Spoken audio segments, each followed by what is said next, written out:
아까 인사를 못했는데 오늘 또 함께 예배 드리시는 분이 또 계십니다. 이따가 인사 친교하실 때 인사해 주시면 감사드리겠고요. 우리 환영의 박수 한번 할게요. 뒤에 계시는데 환영합니다. 감사합니다. 오늘은 우리가 시편의 설교를 아마 가장 많은 설교를 들었을 법한 본문입니다. 23편의 내용을 가지고 말씀을 보려고 합니다. 인생을 살다 보면 뜻하지 않은 여러 가지 일들을 만나게 되어집니다. 인생을 살아오신 연수가 많으시면 많을수록 그러한 경험은 아마도 더 많이 하셨을 것입니다. 우리는 때로는 누군가의 도움이 절실히 필요한 일을 만나기도 하고요. 또는 누군가를 도울 수 있는 위치에서 문제를 해결해 주는데 큰 도움을 주는 그러한 일을 하기도 합니다. 이스라엘 백성들의 역사를 보게 되어지면 끊임없이 하나님 앞에 자신들을 도와달라는 기도, 그리고 통곡과 용서와 화해, 그리고 또 이어지는 죄를 통한 기도와 통곡의 연속임을 보게 되어집니다. 우리들이 가장 믿음을 좋다고 생각하고 믿음의 본을 받길 원하는 사람이 신약 성경에서 있다면 아마도 사도 바울을 대부분의 사람이 꼽을 것입니다. 사도 바울도 자신의 위급한 상황에 대해서 하나님 앞에 끊임없이 기도하고 요청하는 것을 보게 되어집니다. 우리가 왜 그러면 많은 인물들 중에서 많은 사람이 바울의 믿음과 신앙을 본받기를 원할까요? 사도 바울이라고 하는 인물은 우리가 아는 것처럼 숱한 많은 역경과 어려움과 고난 중에서도 고난으로 실패한 것 같은 상황에서도 좌절하거나 포기해서 모든 것들을 놓아버리지 아니하고 끝끝내 하나님이 원하시는, 하나님이 기뻐하시는 그 삶을 살았던 대표적인 인물이기 때문에 많은 사람이 바울을 닮아가기를 소망할 것입니다. 바울은 이렇게 본인이 하나님 앞에 간절히 기도하며 하나님 앞에 간청하는 모습을 보이게 되어집니다. 우리가 오늘 고린도후서 12장 7절로 10절의 말씀을 같이 읽으면서 보도록 하겠습니다. 여러 계시를 받은 것이 지극히 크므로 너희 자고하지 않게 하시려고 내 육체의 가시 곧 사단의 사자를 주셨으니 이는 나를 쳐서 너무 자고하지 않게 하려 하심이니라. 이것이 내게서 떠나기를 위하여 내가 3번 주께 간구하였더니 내게 이르시기를 내 은혜가 내게 족하도다. 이는 내 능력이 약한 데서 온전하여짐이라 하신지라. 이러므로 도리어 크게 기뻐함은 나의 여러 약한 것들에 대하여 자랑하리니 이는 그리스도의 능력으로 내게 머물게 하려 함이라. 그러므로 내가 그리스도를 위하여 약한 것들과 능력과 궁핍과 핍박과 곤란을 기뻐하노니 이는 내가 약할 때에 곧 강함이니라. 아멘.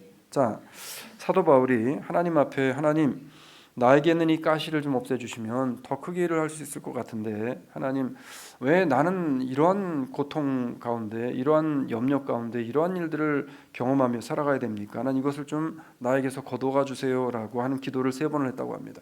이 3번의 기도는 언젠가 말씀드린 것처럼 그냥 오늘 기도하면서 하나님 고쳐주세요, 하나님 해결해 주세요, 하나님 이 문제가 해결되어지기 원합니다라고 그렇게 단순한 3번의 기도를 의미하지 않습니다.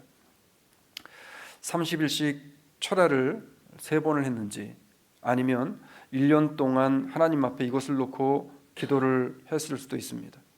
아니면 금식을 하며 하나님 앞에 메어 달렸을 수도 있습니다. 그 기간이 3년이 걸렸을지 5년이 걸렸을지 알 수 없습니다. 그러나 분명한 것은 바울이 이것 때문에 하나님 앞에 3번이나 간절히 메어 달렸다는 것입니다. 하나님의 관점에서 볼 때, 그리고 우리의 사람의 관점에서 볼 때 사도 바울 정도 되면 하나님이 이 정도는 좀 해결해 주실 법도 한데, 그런데 하나님의 응답이 바울의 기도와 전혀 사뭇 다른 방향으로 응답이 오게 되어집니다. 하나님께서 바울에게 어떠한 응답을 주시냐면 내 은혜가 내게 족하도다. 이는 내 능력이 약한 데에서 온전하여 짐이라 하신지라 라는 응답을 받았다라고 바울이 고백을 합니다. 자, 사도 바울이 하나님 왜 나에게 이러십니까? 라고 반문하며 다시 기도한 것이 아니라 하나님의 응답을 받은 바울은 곧바로 이렇게 고백을 합니다.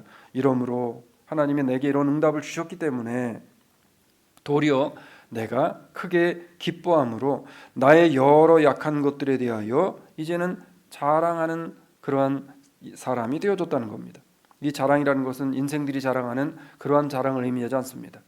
내 안에 계신 그리스도가 나의 약함 중에 이 약함까지도 들어쓰시는 분이 하나님이심을 자랑하는 바울 본인의 모습을 이야기합니다. 이는 그리스도의 능력으로 내게 머물게 하려 함이라. 그러니까 내 능력으로 무엇을 하는 게 아니라 내 안에 계신 그리스도가, 내 안에 계신 성령이 이 일을 하시는 것을 사람들로 하여금 알게 하시기 위해서 하나님이 그렇게 하셨다는 사실을 바울이 깨달았다는 겁니다. 그래서 어떻게 바울이 고백합니까? 그러므로 내가 그리스도를 위하여 약한 것들과 능력과 궁핍과 핍박과 곤란을 기뻐하노니. 그러니까 내가 당하고 있는 여러 가지 약한 것과 능력과 궁핍과 핍박과 곤란에 처하는 모든 상황들까지도 이게 하나님 앞에 영광이 되어지고 하나님이 이것을 통해서도 일을 하신다고 하면 내가 이것을 능히 감당하고 더 이상 하나님 앞에 이것을 가지고 나아가서 해결해 달라고 하지 않겠다라고 하는 것입니다. 이거 내가 그냥 끌어안고 가겠다는 겁니다. 그러면서 이런 고백을 합니다. 이는 내가 약할 때에 내 안에 계신 그리스도가 강하여짐을 알기 때문이니라 라는 고백을 합니다. 바울은요, 자신의 형편과 사정을 꾸밈없이 하나님 앞에 호소하며 도움을 요청합니다. 그런데 하나님의 응답이 바울의 바람과 전혀 다른 방향으로 흘러가는 것처럼 보이게 되어집니다. 중요한 것은 그럼에도 불구하고 사도 바울은 실망하거나 시험에 들지 않고 오히려 이것이 하나님의 뜻임을 받아들일 수 있는 믿음의 성숙함을 보이게 되어졌다는 겁니다. 사도 바울이 가지고 있는 신앙이 어떤 것이었기에 실망하지 않고 이것을 받아들일 수 있었을까요? 오늘 우리는 본문 시편을 통해서 실망의 늪을 과감히 빠져나갈 수 있는 믿음의 길을 찾게 되어지는 길이 무엇인지, 이렇게 사도 바울과 같이 또 시편 기자와 같이 실망과 좌절의 늪 가운데서 빠져나올 수 있는 유일한 방법이 되어지시는 하나님이 우리에게 주신 은혜가 무엇인지를 우리가 오늘 본문을 통해 보면서 우리에게 닥쳐진 여러 가지 인생의 문제들, 인생의 희노애락 속에 우리에게 닥쳐지게 되어지는 여러 가지의 일들을 하나님의 말씀을 통해, 은혜를 통해 우리가 과감히 이것들을 이기고 나갈 수 있는 역동적인 신앙인들이 되어지기를 소망합니다. 우리가 그럼 어떻게 사도 바울과 같은 시편 기자와 같은 이러한 믿음의 경지에 오르게 되어질 수 있는가? 그리고 이런 경지에 오르게 되어지는 사람들에게 나타난 현상과 증상이 무엇인지를 우리가 복용합니다. 첫째는요, 내가 약할 때 쉴만한 물가로 나를 인도하시는 분이 하나님이심을 분명하게 믿는 믿음을 가지고 있어야 된다는 것입니다. 우리가 성경을 보면 경험하고 느끼는 한 가지가 있습니다. 그게 뭐냐면 다윗이 겪게 되어지는 너무나 다양하고 어처구니 없는 시련들이 다윗에게 왜 도대체 닥쳤는가라고 하는 의문이 들 때가 많다는 겁니다. 여러분, 다윗이 뭘 그렇게 잘못했나요? 우리아의 아내 밧세바를 범하기 이전에부터 다윗은 고난과 역경의 연속이었습니다. 형제들에게도 취급을 받지 못했습니다. 아버지에게도 별로 인정받지 못했습니다. 그래서 어떻게 했어요? 다윗은 형들과 같이 이 여러 가지 일들의 행사에 끼지 못하고, 전쟁이 났을 때도 전쟁에 나가지 못하고, 그리고 다윗은 어디 가서 뭐를 했습니까? 들에 가서 양이나 치고 있는, 그래서 정말 존재는 하고 있으나 존재감이 없었던 그러한 다윗이었습니다. 늘 다윗의 마음에는 그런 마음이 들었을 겁니다. 나도 할 수 있는데, 나도 이것을 하고 싶은데 왜 나에겐 맨날 양이나 치라고 하고 들에 가서 이 들짐승을 쫓는 일만 나에게 시키는가라고 하는 다윗의 마음속에는 여러 가지 자기감이 들었을 것이라는 겁니다. 우리가 성경을 보면 다윗이 겪은 여러 가지 역경과 환란이 정말 어처구니 없는 것 같은 일들이 참 많이 있었다는 겁니다. 다윗은요, 자신에게 닥친 환란이 너무나 고통스러워서 하나님께 끊임없는 하소연의 기도를 올렸던 대표적인 인물이기도 합니다. 시편 150편까지의 내용 중에 보게 되어지면 다윗의 하나님 앞에 기도, 하나님 앞에 찬양이 어찌 보면 회한과 어찌 보면 자신의 한이 서려 있는 그러한 울부짖음의 찬양, 울부짖음의 하나님 앞에 기도의 연속이었다는 사실을 우리는 보게 되어집니다. 시편 143편 11절에 보면 이렇게 다윗이 하나님 앞에 간청을 합니다. 같이 갑니다. 여호와여, 주의 이름을 인하여 나를 살리시고 주의 의로 내 영혼을 환난에서 끌어내소서. 주님, 하나님께서 나의 영혼을 이 내가 당하는 환난에서 좀 건져달라는 거예요. 차라리 내 영혼을 데려가 달라는 겁니다. 이러한 역경과 환난을 주지 말고 차라리 데려가 달라는 거죠. 우리가 다윗의 믿음을 부러워하는 것은 이런 환난 중에서 그가 하나님을 아주 분명하고 명확하며 확실하게 믿고 있었다는 사실 때문이 아니겠는가라고 하는 겁니다. 왜 다윗의 신앙을 부러워하는가라고 하는 겁니다. 사람들은 그 다윗에게 일어났었던 일 중에서 결과론적인 것들을 보고 다윗을 부러워합니다. 바울의 신앙을 본받기 원한다는 것, 바울의 그러한 보편적이고 사람들에게 알려져 있는 뜨거움과 강직한 신앙을 가진 그 바울의 신앙을 본받기로 원합니다. 사람들은 바울이 경험했었던, 다윗이 살아왔었던 인생의 여러 가지 역경과 환난과 그리고 쓰나미와 같은 풍랑들을 경험하기도 원하지 않아 합니다. 그러면서 그들이 끝내에 꽃 피웠었던 꽃몽우리에만 관심이 있다라고 하는 것입니다. 그런데 이 다윗의 인생을 보게 되어지면 꽃몽우리는 잠깐 폈다가 없어지는 것이고 그 꽃이 피기 위한 과정은 너무나도 혹독한 겨울과도 같은 인생을 살아갑니다. 다윗은요, 자신의 믿음을 잘 보여주는 고백을 무엇이라고 하냐면 이렇게 시편 32편 6절로 7절에서 한 것을 보게 되어집니다. 갑니다. 이로 인하여 무릇 경건한 자는 주를 만날 기회를 타서 주께 기도할지니라. 진실로 홍수가 범람할지라도 저희에게 미치지 못하리이다. 주는 나의 은신처이오니 환난에서 나를 보호하시고 구원의 노래로 나를 애우시리로다. 셀라. 자, 이로 인하여 무릇 경건한 자는 주를 만난 기회를 타서, 내가 역경과 환난 가운데서 이 역경과 환난을 참고 인내함을 통해 이것을 통해 누구를 만날 기회를 삼다는 거예요? 여호와 하나님을 만날 기회를 삼아서 내가 이것 때문에 하나님 앞에 뭐 한대요? 기도한대요. 여러분, 인생이 너무나 평탄하십니까? 인생이 정말 기도할 기도에 아무런 기도거리가 없다라고 생각하는 분들처럼 불쌍한 분들이 없는 겁니다. 다윗은 뭐라고 고백하냐면 내가 하나님 이 역경과 환난과 어려움을 내가 기회로 삼아서 주를 만날 기회로 삼고 나에게 하나님이 기도하라고 하는 기도에 하나님의 주시는 사인으로 보아서 내가 하나님 이것을 가지고 하나님 앞 기도하겠다는 거예요. 진실로 홍수가 범람할지라도 저에게 미치지 못하리이다. 주는 나의 은신처이니, 나에게 나의 삶을 가만히 보니 풍랑과 홍수가 범람하는 삶을 내가 살아가고 있지만 결과적으로 보니까 이것이 나를 두루 삼켜서 나의 목숨과 나의 영혼을 삼켜버리지 못했다는 거예요. 그리고 환난에서 나를 보호하시고 구원의 노래로 나를 애우시는 여호와 하나님이 나를 오늘도 보호하시고 붙잡아 주신 그것을 내가 생각하게 되어질 때 하나님께서 나를 날마다 어려움 가운데에서도 동굴에 숨어 있을 때에도 사울을 피해 도망갈 때에도 아들을 피해 도망갈 때에도 결국엔 하나님이 하나님의 피난처가 되시는 예수 그리스도의 그 품으로 나를 품어 주심을 내가 깨달았습니다 라는 고백을 지금 하고 있는 거죠. 여러분, 바울의 고백이 그 고백 아니었나요? 그 길이 비록 힘들지라도 하나님께서 자신을 인도하실 것을 분명히 믿었습니다. 그렇기 때문에 다윗은 결코 좌절의 늪에서 머물러 있지 않았다는 겁니다. 사람이 그럴 수 있어요. 늪에 빠지면 잠깐 그 늪에서 헤어나오지 못하게 되어지만 하나님이 나를 버리셨나, 왜 하나님이 나에게 이러실까라고 하는, 마치 사도 바울이 하나님 앞에 3번 간구했으나라고 하는 간구의 자리에 나아갈 수 있다는 겁니다. 다윗이 그랬던 것처럼 하나님 왜 나에게 이러한 악한 악인들이 나에게 이렇게 하도록 내버려 두십니까? 라고 하는 기도를 할 수 있다는 겁니다. 그렇다 할지라도 하나님께서는 그 하나님의 자녀를 결코 그냥 내버려 두시지 않음을, 쉴만한 물가로 그를 인도하시고 분명한 하나님의 은혜 가운데로 그를 쉬게 하신다는 사실을 내가 이제는 깨달았다는 겁니다. 그래서 다윗은 분명한 이 사실을 알고 고백하고 있는 겁니다. 여러분, 어떤 형편에도 결국엔 하나님께서 다윗을 쉴 수 있는 안전한 곳으로 인도하실 것이라는 사실을 다윗은 믿고 있었고, 이것을 다윗이 뭐라고 고백하냐면 이렇게 고백을 하는 겁니다. 난 이런 하나님이심을 내가 경험하고 믿습니다라는 고백을 하는데, 오늘 본문 2절에 고백을 합니다. 갑니다. 시작. 그가 나를 푸른 초장에 누이시며 쉴만한 물가로 인도하심도다. 자, 누가 인도하신다고요?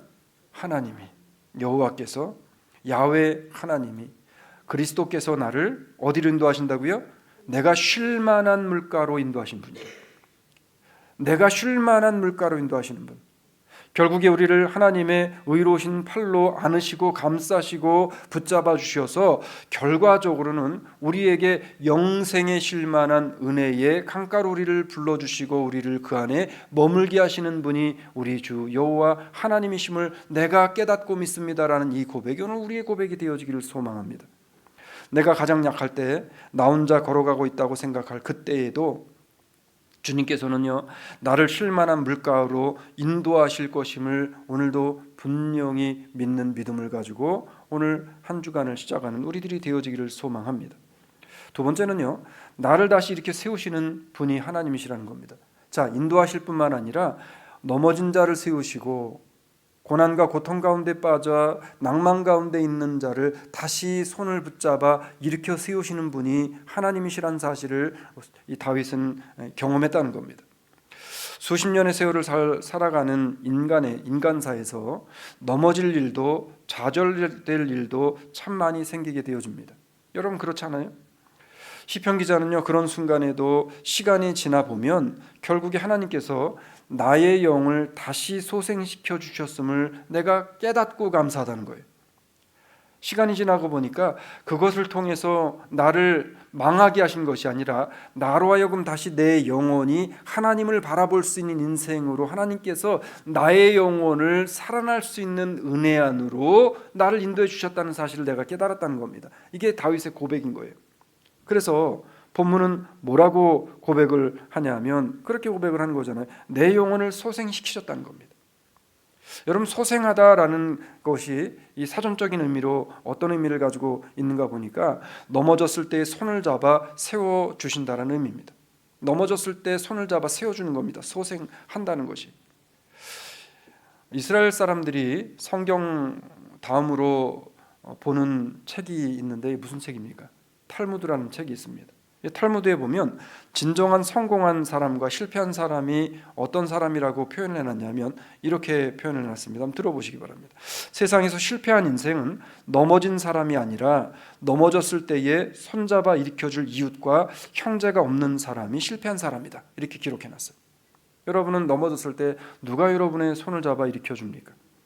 여러분이 실수했을 때 누가 여러분의 실수를 발판 삼아 밟고 일어서는 것이 아니라 실수에 넘어져 있는 여러분을 손을 잡아 일으켜 세워주는 사람이 주변에 누가 있습니까? 세상 사람들은 다 나를 밟고 올라서려고 할지라도 나를 밟지 않고 나를 유일하게 다시금 세워주시고 나의 손을 붙잡아 나의 몸에 먼지를 털어주시며 나의 손에 피를 닦아주시는 그분이 누구라는 거예요? 예수 그리스도라는 거예요. 세상 사람들은 넘어진 나의 손을 잡아주지 않는다 할지라도 오직 한 분 주님께서는 나를 일으키시고 항상 영혼을 다시 소생시켜 주시는 분이심을 여러분 잊지 마시기를 바랍니다. 그래서 오늘 본문 3절은 다윗이 이렇게 자신의 믿음과 신앙을 하나님, 내가 경험한 하나님은 이런 하나님입니다라고 고백하는 게 어떤 고백이에요? 3절 같이 갑니다. 시작. 내 영혼을 소생시키시고 자기 이름을 위하여 의의 길로 인도하신도다. 아멘. 자, 의의 길로 누구를 인도하시는 거예요? 나를 인도하시는 거예요. 너를 인도하는 게 아니라 나를 인도하는 겁니다. 나를, 내 영혼을 소생시키시고 내가 고난과 역경과 낙심되는 상황 속에 빠져서 아무것도 할 수 없을 상황 가운데 좌절 가운데 빠져 있을 때에 나의 영혼이 다시 일어나 다시 그리스도의 일을 할 수 있도록, 다시 하나님 믿음을 가지고 살 수 있도록 내 영혼을 소생시켜 주셔서 다시금 하나님을 믿는 믿음의 길로 갈 수 있는 은혜를 나에게 힘으로 부어주시는 분이 여호와 하나님이시라고 오늘 시편 기자는 말하고 있는 거죠. 다윗은요, 자신이 공경에 처하고 넘어지며 극한 어려움 가운데 빠진다 해도 하나님께서 자신을 소생시키실 것임을 믿고 나를 지금까지 소생시켜 주신 그 하나님을 내가 하나님 감사합니다. 이 하나님 때문에 내가 오늘도 다시 힘을 내어 일어나 앞을 향해 갈 수 있습니다라는 고백을 지금 하고 있는 거죠. 사도 바울은요, 자신의 삶이 너무 힘들고 시련이 멈추지 않는 상황에서 결코 믿음을 잃지 않았던 대표적인 사람이었습니다. 그러니까 사울이 바울 되어지고 난 이후에, 다메섹에서 그리스도를 만난 이후에 바울의 삶을 보게 되어지면, 야, 저런 상황에도 바울이 하나님을 배신하지 않고 그리스도를 향한 믿음이 식지 않을까라고 하는 생각이 들 정도로 바울의 믿음과 신앙은 정말 성숙했고 단단했고 장성한 분량에 이르렀던 믿음의 대표적인 사람이었음을 우리는 너무나 잘 알게 되어집니다. 자, 그런 상황에서도 믿음을 잃지 않고 이런 상황까지도 하나님께서 주관하시고 계신다는 사실을 바울은 고백을 하게 되어진 것을 보게 되어집니다. 바울은 이렇게 고린도후서 4장 7절로 10절에서 고백을 합니다. 이 고백이 오늘 우리의 고백이 되어지기를 소망합니다. 같이 읽겠습니다. 우리가 이 보배를 질그릇에 가졌으니 이는 능력이 심히 큰 것이 하나님께 있고 우리에게 있지 아니함을 알게 하려 함이라. 우리가 사방으로 우겨싸움을 당하여도 쌓이지 아니하며 답답한 일을 당하여도 낙심하지 아니하며 핍박을 받아도 버림받지 아니하며 거꾸로 뜨림을 당하여도 망하지 아니하고 우리가 항상 예수 죽인 것을 몸에 짊어짐은 예수의 생명도 우리의 몸에 나타나게 하려 하십니다. 아멘. 자, 우리가 이 보배를 질그릇에 가졌다는 하는 겁니다. 사랑하는 여러분, 정말로 예수 그리스도가 나의 구원주가 되심을 믿으십니까? 주님이 나의 구원주가 되셔서 나를 구원하신 그리스도, 그 주님이 나와 함께 동행하심을 믿으십니까? 우리 안에는 지금 네 질그릇 같은 우리 안에 뭐가 지금 담겨져 있다는 거예요? 보배로 오신 그리스도가 담겨져 있다는 거예요. 내 안에 예수가 와 계시다는 거예요. 내 안에 성령이 계시다는 거예요. 그렇기 때문에 이는 능력의 힘이 큰 것이 하나님께 있고 나에게 있지 아니함을 내가 내 안에 계신 예수 그리스도를 통해서 내가 알게 되어졌다는 겁니다. 우리가 사방으로 우겨쌈을 당하여도 쌓이지 않고 답답한 일을 당하여도 낙심하지 아니하며 핍박을 당해도 내가 이 핍박 가운데서 좌절에 넘어지고 쓰러져서 포기해버리지 않을 수 있는 이유가 질그릇에 담겨있는 누구 때문이라는 거예요? 예수 그리스도 때문이라는 거예요. 그래서 내 안에 계신 그리스도, 나의 죄로 말미암아 죽으셨던 그 예수 그리스도, 나를 위해 다시 살아나시고 나를 위해 지금도 하늘 보좌 우편에서 기도하고 계신 그 예수 그리스도, 그 생명의 주인 되신 주님이 내 안에 함께 계심을 통해서 나는 오늘도 하나님, 내 삶 속에 벌어지는 여러 가지의 환경과 여러 가지의 조건과 여러 가지의 실망과 좌절 가운데서도 나는 결코 쓰러져 좌절 가운데 빠질 수 없습니다라는 고백을 지금 사도 바울이 하고 있는 거잖아요. 사방으로 우겨쌈을 당해도 주님께서 나를 보호하심을 생각하며 답답한 일을 당해도 낙심하지 말며 핍박과 함정에 빠지는 순간에도 결코 나를 버리지 아니하시는 예수 그리스도를 붙잡는 그 바울의 고백, 다윗의 고백이 오늘 우리들의 삶이 되어지고 우리의 삶의 인생의 믿음의 신앙의 고백이 되어지기를 소망합니다. 세 번째는 나의 지팡이가 되어주셔서 나를 이끌어주시는 하나님의 지팡이를 내 손에 잡았다는 사실을 우리는 명백하게 잊어서는 안 된다는 겁니다. 여러분, 우리의 손에 지금 누구의 지팡이가 들려져 있어요? 하나님의 지팡이인 그리스도가 들려져 있다는 거예요. 아까 말했잖아요. 우리의 질그릇 안에 누가 담겨져 있다고요? 예수 그리스도가 담겨져 있다 그랬어요. 사람들은요, 자신의 인생 지팡이를 세상으로부터 오는 것들로 삼으려고 합니다. 그래서 돈을 지팡이 삼으려고 합니다. 명예를 지팡이 삼으려고 합니다. 요즘 현대는 많은 팔로우를 통해 지팡이를 삼으려고 합니다. 자식을 통해, 아니면 노 대책과 같은 것들이 자신의 인생의 지팡이가 되어줄 것이라는 착각을 하며 살아간다는 겁니다. 사람으로도, 그리고 또 이 세상에 존재하는 어떤 것으로도 영혼의 지팡이가 되어줄 수 없음을 우린 깨달아야 되는데, 이 사실을 깨닫고 고백한 사람이 누구냐면 오늘 시편 기자라는 거예요. 그래서 시편 기자가 오늘 본문 4절에서 뭐라고 고백을 하냐면 이렇게 고백을 하는 겁니다. 갑니다. 내가 사망의 음침한 골짜기로 다닐지라도 해를 두려워하지 않을 것은 주께서 나와 함께 하심이라. 주의 지팡이와 막대기가 나를 안위하시나이다. 자, 여러분, 사망의 음침한 골짜기를 지금 여러분 다니시고 계시나요? 우리가 살고 있는 이 세상에, 우리가 살고 있는 이 땅의 모든 삶이 사망의 음침한 골짜기는 아닌가요? 예? 날마다 일을 하며 목숨을 내놓고 일을 하는 우리들의 현실, 운전을 할 때 여러분, 우리 목숨 내놓고 운전하는 거예요. 사람이 어떻게 될지 모르는 거잖아요. 우리는 날마다 사망의 음침한 골짜기를 지나다닙니다. 마귀 사탄은 우리를 날마다 쓰러뜨리려고 애를 씁니다.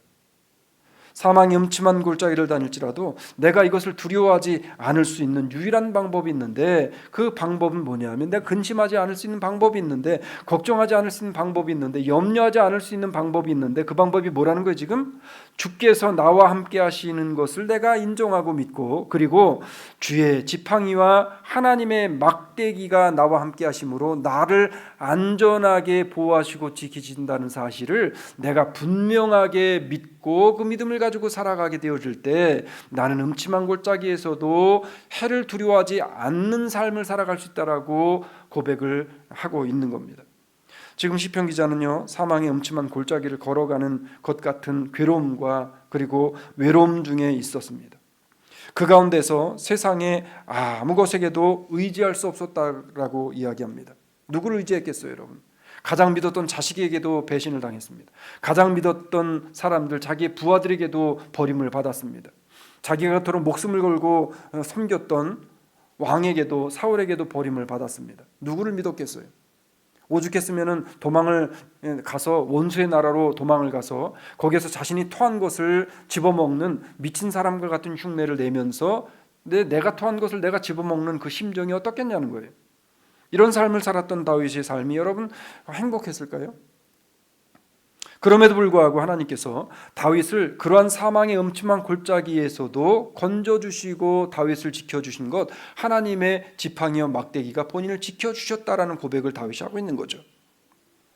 시편 기자가 깨달은 것은요, 결국 인생이 의지해야 하며 붙잡아야 하는 것은 세상의 지팡이가 아닌 하나님의 지팡이라는 사실을 다윗은 깨달았다라고 고백하고 있는 겁니다.